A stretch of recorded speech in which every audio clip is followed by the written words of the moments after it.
വചനം പറയുന്നു, അനുതപിക്കുന്ന പാപിയെക്കുറിച്ച് സ്വർഗരാജ്യത്തിൽ കൂടുതൽ സന്തോഷമുണ്ടാകുമെന്ന് ഞാൻ നിങ്ങളോട് പറയുന്നു.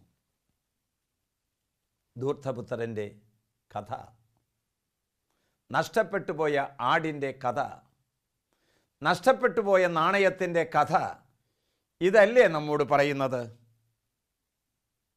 ചിത്രശലഭത്തെ പിടിക്കാൻ ഓടി നടക്കുന്ന കുട്ടിയെപ്പോലെ ലൗകിക സുഖങ്ങളുടെ പിറകെ നെട്ടോട്ടമോടുന്ന മനുഷ്യൻ കൂട്ടം തെറ്റിയ ആടിന് സദൃശമാണ്.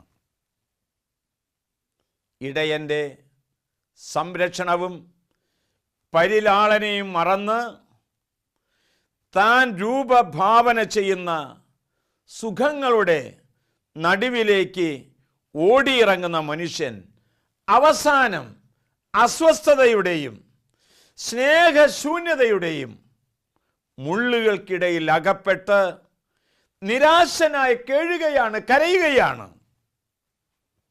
എന്നാൽ ദൈവമാകട്ടെ മനുഷ്യനെ നിരന്തരം പിന്തുടരുന്നു, അനുതാപത്തിലേക്ക് നിരന്തരം പിന്തുടരുന്നു.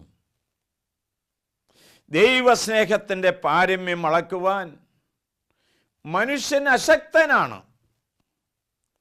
സ്വയം ഇല്ലായ്മപ്പെടുത്തുന്ന ദൈവത്തിൻ്റെ സ്നേഹം പാപിയെ നിരന്തരം തൻ്റെ സവിധത്തിലേക്ക് മാടി വിളിക്കുകയാണ്. അനുതാപത്തോടെ തൻ്റെ പക്കലേക്ക് വരുന്ന പാപിയെ ദൈവം ഇരു കരങ്ങളും നീട്ടി സ്വീകരിക്കാൻ എപ്പോഴും തയ്യാറായി നിൽക്കുകയാണ്.